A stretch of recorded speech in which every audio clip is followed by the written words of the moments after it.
As a new era dawns with Donald Trump resuming the presidency, CNN is undergoing significant changes aimed at reshaping its identity to thrive in an increasingly digital landscape. Mark Thompson, CNN's chief executive, is at the forefront of this transformation, emphasizing the urgency of adapting to the evolving media consumption habits of audiences. In an interview, Thompson highlighted the risks of failing to innovate, stating, "If we do not follow the audiences to the new platforms with real conviction and scale, our future prospects will not be good." In a bid to realign the network with shifting viewer preferences, CNN announced a major overhaul on January 23, 2025, which includes the elimination of around 200 jobs focused on traditional television operations.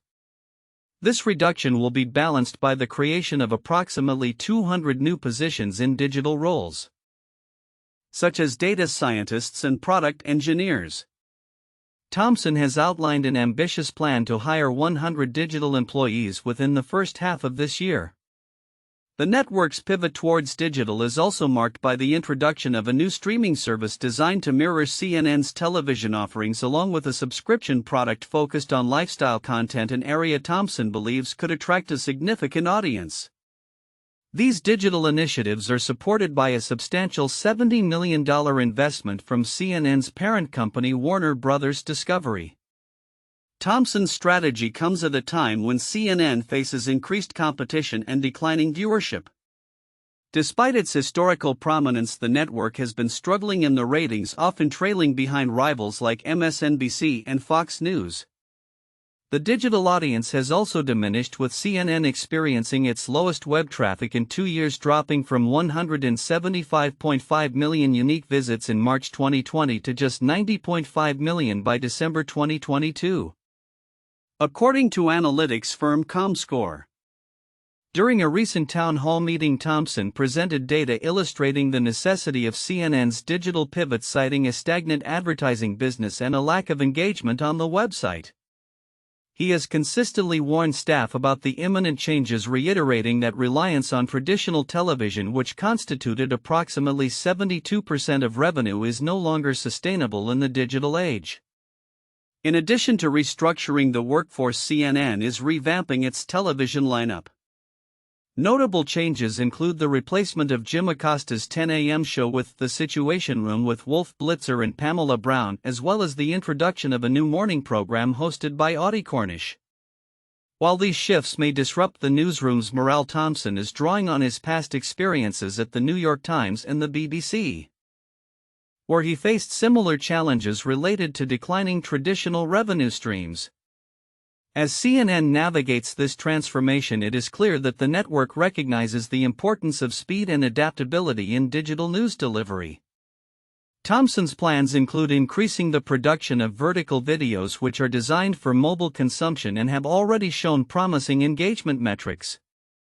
The network aims to produce between 50 to 100 vertical videos daily, aligning with the preferences of modern viewers accustomed to platforms like TikTok and Instagram.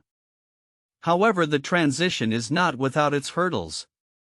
The rapid pace of digital news requires efficient publication processes, yet CNN's traditional fact-checking protocols have sometimes slowed down production.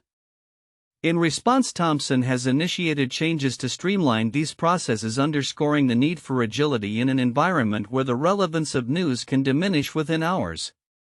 Looking ahead, CNN is poised to leverage its historically strong reporting capabilities while expanding its reach across various platforms.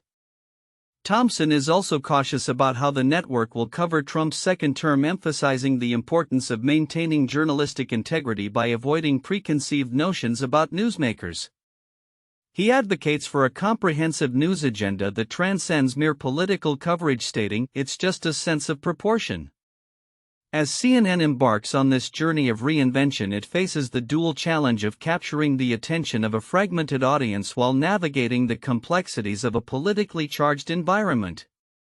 The future will undoubtedly require further innovation and strategic investments to ensure that CNN remains a vital source of news in the digital age, particularly in light of the intensified focus on political coverage that Trump's presidency may bring, and a significant reshuffling of personnel.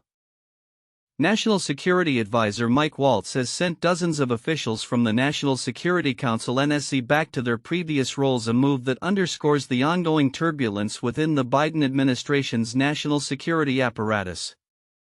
This decision, reported by the Washington Post, comes at a time when the administration is grappling with complex global challenges and a pressing need for cohesive strategic direction. The dismissals reportedly affected a range of positions across the NSC, reflecting Waltz's intent to streamline operations and inject new energy into the national security framework. While the exact number of officials affected remains undisclosed, sources indicate that the shakeup was aimed at aligning the NSC's personnel with the administration's current priorities. As Waltz noted in a statement, "We need to ensure that our national security team is not only effective but also reflects the evolving landscape of global threats we face today." The implications of this personnel shift are multifaceted.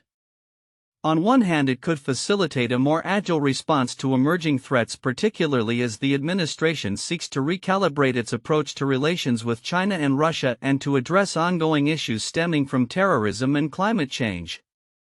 Experts believe that a fresh lineup could foster innovative strategies and ideas which are crucial in a rapidly changing geopolitical environment. However, such a drastic overhaul also raises concerns about continuity and institutional knowledge. The NSC plays a pivotal role in coordinating national security efforts, and losing experienced personnel could create gaps in expertise at a time when the need for nuanced understanding of complex international dynamics is paramount. Analysts have pointed out that while new perspectives are valuable, the risk of destabilizing ongoing initiatives must be carefully managed. "It's a delicate balance," remarked a former NSC official. "You want to bring in fresh ideas, but you also need the wisdom of experience to navigate the intricate web of global relations." As the Biden administration continues to refine its national security approach, it remains to be seen how these personnel changes will translate into policy shifts. The reshuffling comes on the heels of heightened tensions in various regions, including Eastern Europe and the South China Sea, where U.S. interests are increasingly at stake. Furthermore, the expected call between former President Trump and Russian President Vladimir Putin raises questions about how this new NSC team will influence America's stance on international diplomacy and security.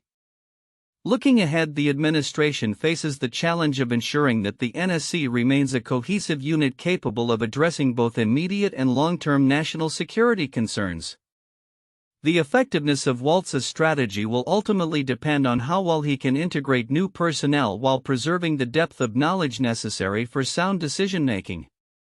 As global dynamics continue to evolve, all eyes will be on the NSC to see if this latest shakeup will bolster the United States' position on the world stage or introduce further complications into an already complex national security landscape. In a rapidly evolving landscape where economic and political decisions intertwine, recent developments in the United States have raised eyebrows and sparked discussions across various sectors. From significant changes in immigration enforcement to the performance of major airlines, the implications of these events resonate far beyond their immediate contexts. One particularly noteworthy development is the controversial decision by former President Donald Trump, who has empowered gun and drug agents with deportation authority. This move has drawn criticism from various human rights advocates who argue it could lead to overreach and escalate tensions in communities already grappling with the effects of stringent immigration policies. Analysts suggest that this could signal a renewed focus on immigration enforcement at a time when the Biden administration is still navigating its own immigration reform agenda. As one expert noted, this measure appears to be a tactical shift aimed at solidifying support among certain voter bases, but it risks exacerbating divisions. Meanwhile, in the aviation sector, American Airlines has reported fourth-quarter results that surpassed Wall Street's expectations. Despite ongoing challenges such as fluctuating fuel prices and labor shortages, the airline managed to report robust earnings, prompting a cautious optimism about the future of air travel. However, the outlook remains clouded as the company faces uncertainties linked to rising operational costs and changing travel patterns. While the numbers look good, the underlying issues could pose challenges in the upcoming quarters, said an industry analyst.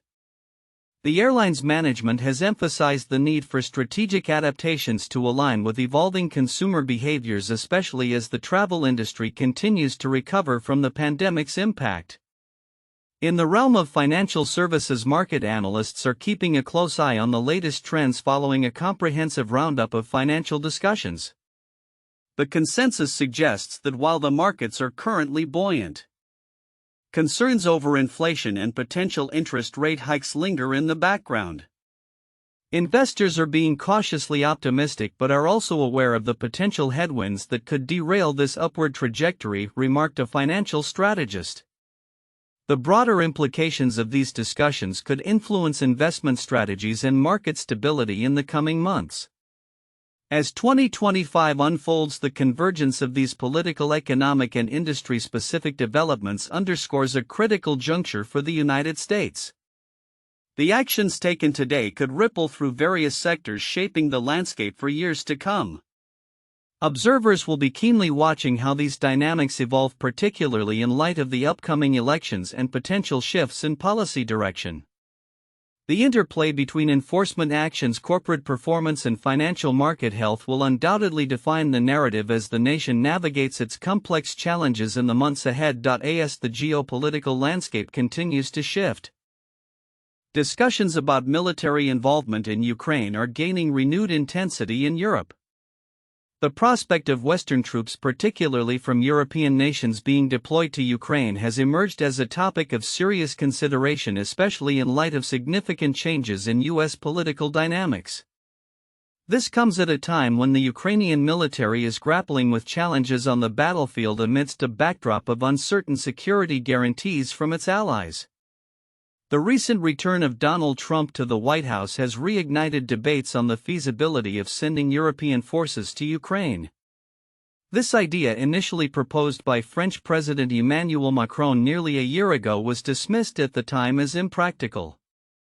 However, with Ukraine facing a prolonged struggle and the prospect of NATO membership dimming, the conversation has shifted. Trump has signaled a desire for a swift ceasefire, which aligns with Kyiv's hints at being open to negotiations provided sufficient security assurances are offered by its allies. Ukrainian President Volodymyr Zelensky has been vocal about the need for substantial military support, suggesting that a minimum of 200,000 troops would be necessary to effectively deter further Russian aggression. While this figure may seem ambitious, far exceeding the forces involved in the D-Day landings in World War II, discussions among Ukrainian officials suggest that a deployment of 40,000 to 50,000 foreign troops could be more realistic. The conversation is evolving among European leaders, with British Prime Minister Sir Keir Starmer and NATO Secretary-General Mark Rutte set to discuss potential troop deployments at an informal EU retreat in early February. However, support for this initiative remains mixed. While Baltic states have expressed willingness to contribute, Poland has firmly rejected the idea of deploying troops, urging that frontline states should not bear the responsibility of engaging militarily in Ukraine. The objectives of any proposed troop deployment have also shifted. Initially considered to bolster critical support roles such as training and infrastructure defense, the focus has now pivoted towards establishing a peacekeeping force that would work alongside Ukraine's military. This force would aim to reassure Ukraine of Western commitment, deter further Russian incursions, and demonstrate Europe's resolve in maintaining Ukraine's sovereignty.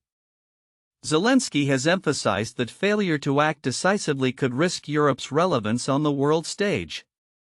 However, the prospect of European troops entering a hot war remains contentious. European nations exhibit reluctance, fearing that such a move could escalate tensions with Russia. This hesitance is compounded by the divergent views of European leaders and potential legislative hurdles in their respective parliaments. The logistical challenges, including whether the U.S. would provide necessary support, further complicate the scenario. The potential deployment of troops is not without precedent. Historical models such as the NATO-led Kosovo Force KFOR and the U.S. military presence in South Korea offer frameworks for how a European stabilization force could operate in Ukraine. Similar to these missions, European troops would likely not engage directly in combat but would instead serve as a deterrent and stabilizing presence. As discussions continue, one thing is clear: the risks associated with inaction may outweigh those of military engagement. Starmer's recent remarks in Kyiv highlight that the implications of Russia's aggression extend beyond Ukraine, affecting security across Europe for years to come. The coming weeks will be critical as European leaders navigate this complex geopolitical landscape, weighing military commitments against the backdrop of an evolving and uncertain global order. In conclusion, while the deployment of European troops to Ukraine is fraught with challenges and uncertainties, the discourse surrounding it signifies a pivotal moment for European security policy. As negotiations advance and political dynamics shift, the decisions made in the near future will undoubtedly shape the trajectory of both Ukraine and Europe's role on the global stage. In an era marked by shifting societal norms and increasing personal choices, the decision to remain child-free has become a topic of significant interest and discussion. As traditional family structures evolve, many individuals are opting out of parenthood, citing diverse reasons ranging from personal fulfillment to environmental concerns. A recent exploration by The Guardian sheds light on the experiences of those who have chosen to forego having children, revealing both the challenges and joys that accompany this lifestyle. For many who choose to remain child-free, the decision often comes with scrutiny from friends, family, and society at large. Individuals frequently face the question of whether they will eventually change their minds about parenthood. This societal pressure can lead to complex dynamics in friendships, particularly when one party embraces parenthood while the other does not. As Rachel Abordo and Jem Bartholomew note in their piece, the emotional toll of these evolving relationships can be significant. It can sometimes be difficult, reflects Yasmin Latif, a London-based teacher. I started to make friends with people of different ages who could talk about other things. Despite these challenges, many find profound satisfaction in their roles as supportive friends and relatives. They often revel in the joys of being fun aunts or cool uncles, engaging with children without the weight of parental responsibility. Jade Ridout, a civil servant and artist, expresses this sentiment beautifully. What's cooler than being the fun aunt figure who jumps in puddles with them? You get the best of both worlds, all the fun, none of the responsibility. This perspective highlights the beauty of maintaining close relationships with friends who are parents while embracing an alternative lifestyle that prioritizes personal freedom and enjoyment. The emotional landscape of being child-free is not without its complexities. Many individuals report feelings of isolation as their friendships shift focus towards the responsibilities of parenthood. Jeff, a web designer who has moved from London to Melbourne, describes how his social circle gradually changed as friends began to prioritize family-centered activities. I'm the only one in our group who decided not to have children, he shares. While we're still in touch, sadly, as our lives diverged, so did our friendships.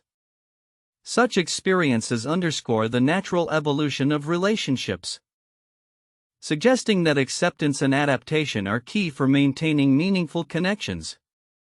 Conversely, some individuals find that their relationships deepen as they witness the growth and transformation of their friends into parents. Jay Fletcher, an environmental consultant, expresses admiration for the resilience of his friends who navigate the challenges of parenthood. It's really an honor to see friends grow, he notes. This sentiment reflects a broader theme within the child-free community, a recognition that life's transitions can lead to a more profound understanding of oneself and others. As societal attitudes towards family and parenting continue to evolve, the child-free choice is increasingly seen as a valid and fulfilling life path. While the pressures and expectations surrounding parenthood remain, many individuals are carving out their own narratives, embracing the freedom that comes with their decisions.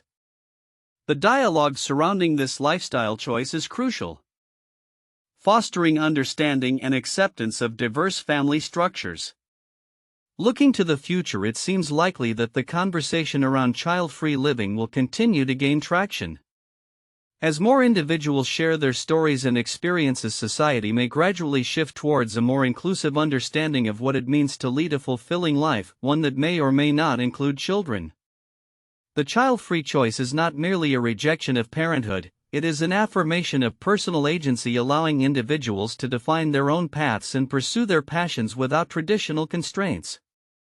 As this narrative unfolds, it holds the potential to reshape the cultural landscape, encouraging greater acceptance of diverse life choices and family dynamics. In a significant turn of events in the political landscape, former President Donald Trump is set to sign his first law after the House of Representatives passed an immigrant detention bill on January 22, 2025. This legislative action not only marks a critical moment for Trump's administration but also reflects a prevailing shift in immigration policy under his leadership.